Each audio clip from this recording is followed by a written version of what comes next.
Hey guys and gals, it's your buddy Drew with Living History's Mysteries and Ferocious Feline Productions.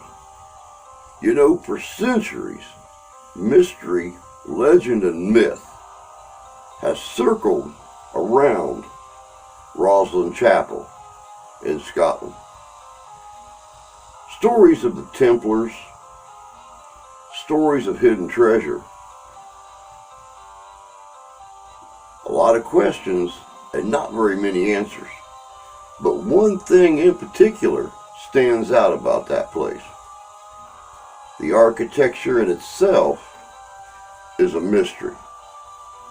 No one could figure out what the idea of the designs were that went into Rosslyn. But today, we're going to take a look at a lot of the legend, myth, and the actual known proven facts about this mysterious place that builds legend after legend.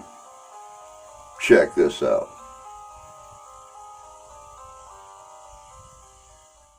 Prince of Orkney, William St. Clair, began to build a chapel in Scotland that would represent a place of worship that was intended to pray for the soul of the founder and to spread intellectual and spiritual knowledge.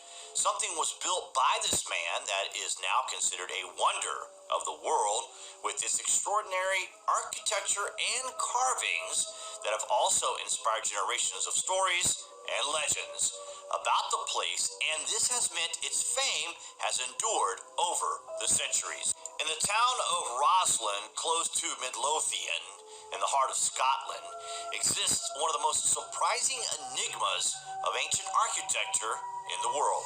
Ever since it was founded in 1446, Rosslynn Chapel has astonished its visitors with spectacular arrays of craftsmanship that has been linked with everything we don't understand in this world. Researchers from the Oak Island treasury hunt have been lured here, as well as the chapel being linked with extraterrestrial activity and musical complexities that are heard in the acoustics. But the real mystery, some say, is what lies beneath this spectacular building.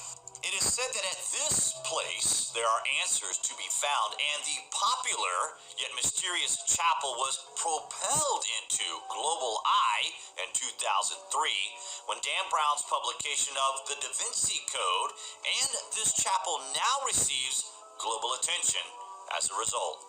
The Da Vinci Code explored the chapel's connections to the notorious Knights Templar, and this appealed to the treasure hunters on Oak Island, as the connections appear to be overwhelming with the expectation of missing pieces of the puzzle.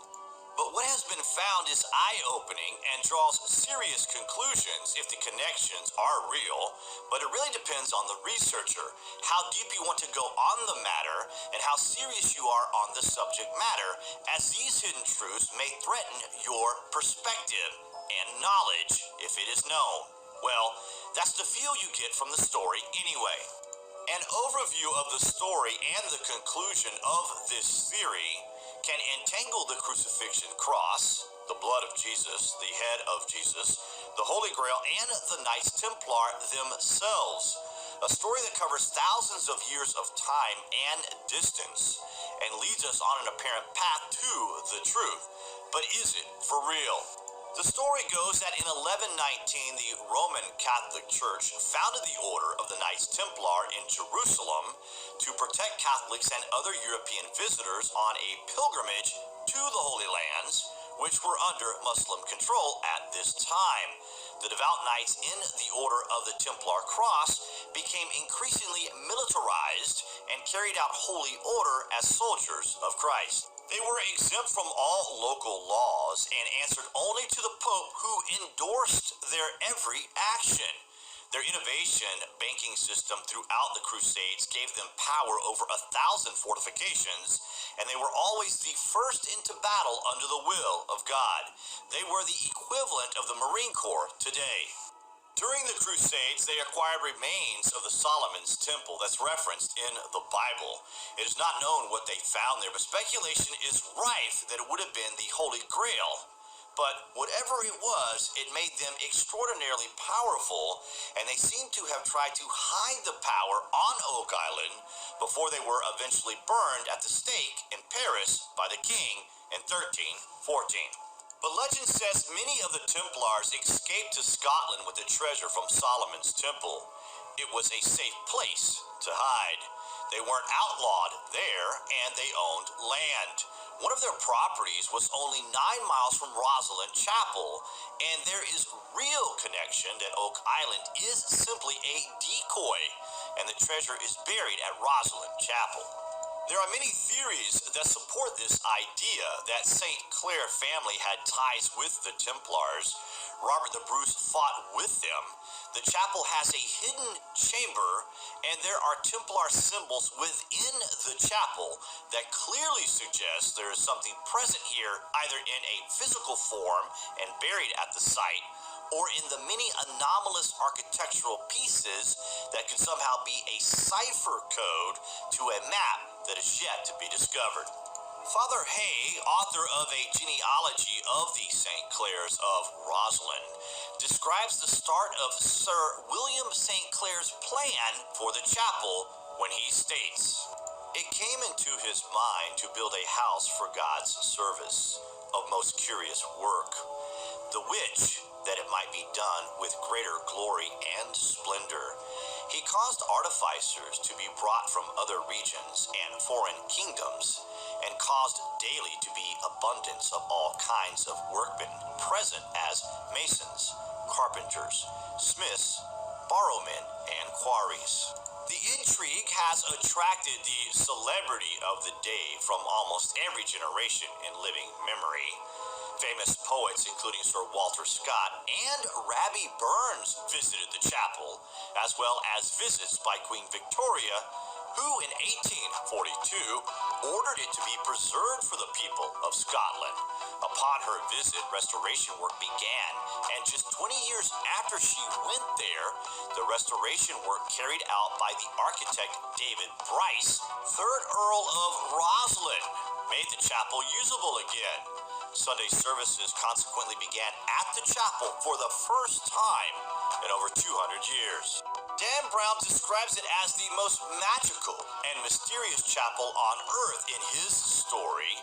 The main characters investigate a murder in the Louvre, and in doing so, follow a set of clues to unravel a mystery, taking them to London and then to Rosslynn Chapel. It is estimated that 81 million copies of the book have been published, making it one of the most popular of all time. You can easily spot symbolism in a lot of cathedrals and churches. You find the stories of Christ, the Virgin Mary, and all the saints. But in Rosslynn Chapel, there are unexplained motifs. Then there's a carving of corn. This may sound like the most uninteresting thing in this mighty chapel, but it's completely, maddeningly mind-blowing because it looks exactly like a cob of corn, and this chapel predates Christopher Columbus' journey to America. How on earth did Scotland know about America's indigenous plant life?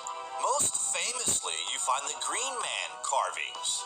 There are 100 of these dotted around the chapel. But why? The Green Man symbolizes the pagan gods that Christianity had banished. So why would this church allow them to be depicted everywhere? Expectance of discovery is a heightened desire to realise ancient secrets. And for hundreds of years, knowledge of advanced disciplines was a crime.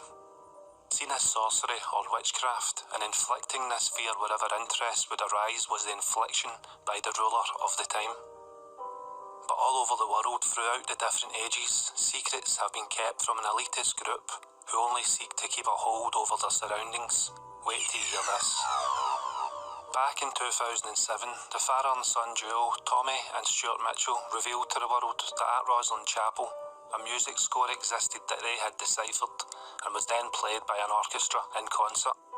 Carvings on the 600-year-old Rosslynn Chapel in Scotland represent a coded form of a musical mystery in its architecture and design. At one end of the chapel, On the ceiling are 4 cross-sections of arches containing elaborate symbolic designs on each array of cubes. The cubes are attached to the arches in a musically sequential way. And to confirm this, at each end of the arc, there is an angel playing a musical instrument of a different kind. And after 27 years of study and research by Tommy Mitchell, he revealed he had found the pitches and tonality that matched the symbols on each cube, revealing its melodic and harmonic progressions. The musical score has been frozen in time at the chapel for 600 years. Inside the chapel, there are 13 angels that Tommy has called the Orchestra of Angels, which are carved into the chapel's arches and who appear to be musicians. Surrounding the angels are 213 geometric symbols that were found to resemble sound waves at different pitches. After decoding all the symbols to match the sound waves, they found a song, which researchers say is part of the semantics music system, which is the study of wave phenomena associated with physical patterns produced through the interaction of sound waves in a medium. Tommy said in an interview that it is what we call frozen music, a little like cryogenics. The music has been frozen in time by symbolism. It was only a matter of time before the symbolism began to fall out and begin to make sense to scientific and musical perception. The Mitchells describes the song as sounding like a Celtic melody or a nursery rhyme. The unusual combination of instruments, their dynamics, tunings and textures recreate a sound long forgotten from our past.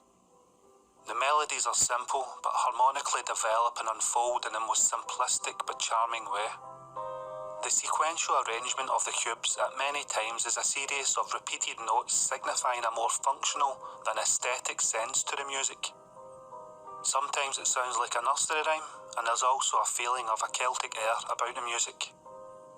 The Mitchells have added words from a contemporary hymn to the music and have named the composition the Rosslynn Motet, which is performed by the Tallis Chamber Choir and produced by Stuart Mitchell.